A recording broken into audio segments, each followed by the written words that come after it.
sponsored intimidation, often violent, of Pakistani citizens protesting government actions in a legal and peaceful manner. We urge you to make a public appeal to this end and to raise these matters forcefully in your interactions with Pakistani government officials. Again, nothing less will be acceptable from the Treasury bench when the Minister comes to address the House this evening.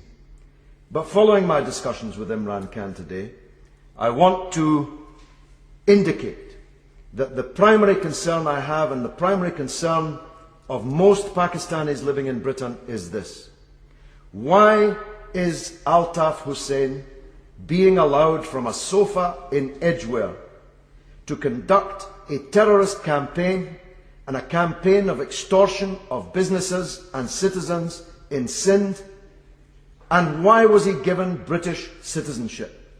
I want to ask the Minister tonight, and if he doesn't have the answer to hand, I would like him to write to me and tell me the answer to this question. Was Altaf Hussain ever refused British citizenship? And if he was refused British citizenship, what changed between that refusal and the granting of citizenship to him? It is an extraordinary thing, Madam Deputy Speaker, in the middle of a so-called war on terror, that a bloody reign of terror in a major Pakistani city, and there are millions of Pakistanis who are citizens of our own country, a terrorist cell is operating from Edgware in the form of the MQM. Every day, Altaf Hussain, a British citizen, addresses his puppets in Karachi, giving them instructions on how they should govern, including how they should handle peaceful demonstrations. Now, the Minister smiles smugly. He may think this is a small matter. But if this man, instead of being a stooge of President Musharraf, instead of being a stooge of a government allied to his own, if he were a hooked-handed, glass-eyed, ranting mullah, he would at best already be in Belmarsh and at worst would be on a plane deported to the country where he has absconded from. Murder charges. This man is the godfather of Sindh, the godfather of Karachi, living high on the hog from the extortion of the citizens of Karachi. I really don't know why the Minister finds this funny. This is a serious matter. And the question that must be answered is, how long will the British government tolerate this situation that's occurring under their noses? And by the way, citizenship was given to Hussain under this government in 1999, and it's my belief that he was refused citizenship under the previous administration. So I want to know why he was given citizenship and why he's being allowed to operate with impunity in this way. Because the truth is, Madam Deputy Speaker, far from symbolizing the future for the Muslim countries around the world, General Musharraf crystallizes the problem which Western governments have in the Muslim countries around the world.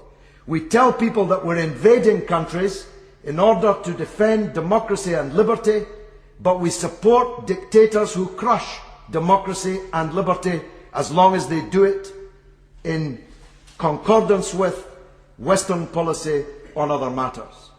You see, the slogan, "My enemy's enemy is my friend," is a deeply flawed one from which the government does not seem to have learned. They didn't read the novel Frankenstein to the end. Dr. Frankenstein created a monster, but he lost control of it, because you can't control monsters. Across the border in Afghanistan, we helped to create the monster of jihadism and Islamist fundamentalism, which became Bin Laden, became the Taliban, on the principle that my enemy's enemy was my friend. But Madam Deputy Speaker, as we're finding in Iraq, finding to some extent in Palestine, your enemy's enemy isn't always your friend. Sometimes your enemy's enemy is worse than your enemy. And by allying yourself with your enemy's enemy, making him your friend, you become complicit in the crimes that he commits. Nobody in the Muslim world can believe that this government is really interested in democracy and liberty in the Muslim world, so long as they're kissing Colonel Gaddafi in the tent at Sirte, the same Colonel Gaddafi who brought down the Lockerbie airliner, we were told, with the deaths of hundreds of people, the same Colonel Gaddafi who we said funded the IRA's bombing campaign in Britain through the 70s and the 80s, the same Colonel Gaddafi that we said shot down an English policewoman in a London square. Nobody can believe that Colonel Gaddafi deserves the kisses of the British Prime Minister. Nobody believes Colonel Gaddafi has changed, just that he has changed sides. Nobody believes that General Musharraf really is the President of Pakistan, and to treat him as if he is the President of Pakistan is an insult to the hundreds of millions of Pakistanis living under the iron heel of his dictatorship, not to mention the Pakistanis living as citizens in Britain, many of whom have traditionally voted for the Minister's party. So I hope that he will bear that in mind when he answers this. General Musharraf is a tyrant who is about to fall. I urge this Minister not to do as the now Lord Owen did in backing the tyrant Shah of Persia until the last moments before he fell. It was because of Western support for tyrants like the Shah until the last moments that the radicalization of such as the Islamic Revolution in Iran took place. My last words are these, Madam Deputy Speaker. Pakistan is a nuclear power. After Musharraf falls, no one knows who will replace him, whose finger will be on the nuclear trigger in Pakistan once Musharraf falls. The government would be doing Britain the favour that Biden and others are doing America by intervening now to distance themselves from this tyrant and to help the democratic forces come back to power in Pakistan. Mr. Jeff Hume. Madam Deputy Speaker, could I begin by extending the normal courtesies of the House to the Honourable Member for Bethnal Green and Bow on securing tonight's debate, which he entitled The Restoration of Democracy in Pakistan.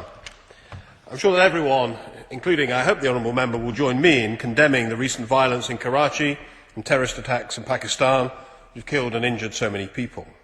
On behalf of the United Kingdom, I extend my sympathies and condolences to those affected. But as this House is aware, Pakistan is an important friend and ally of the United Kingdom. 60 years after independence, the bilateral relationship between Pakistan and this country is as close as it has ever been. We're closely intertwined historically, culturally and politically. Over 800,000 British citizens living in the United Kingdom have Pakistani origins. What is perhaps less well known is that there are at least 80,000 residents in Pakistan with British nationality. About 150,000 people from each country visit the other country every year. Pakistan is at the heart of a range of key international issues, including counter-terrorism, counter-proliferation, counter-narcotics, migration and cross-cultural community relationships. These are all shared challenges which we need to tackle together.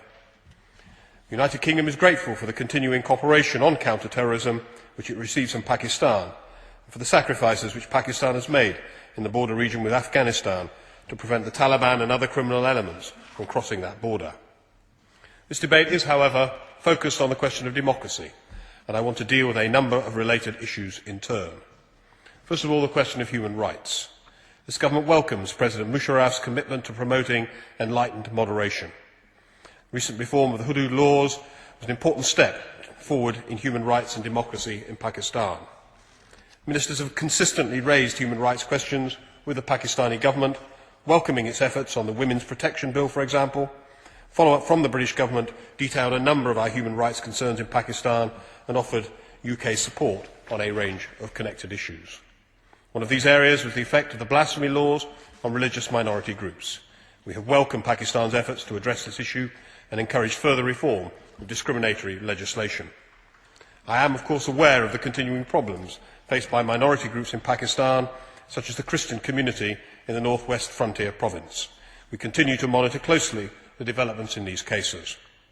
Both bilaterally and together with our European partners, we continue to engage in dialogue with Pakistan on the issues of discriminatory legislation and the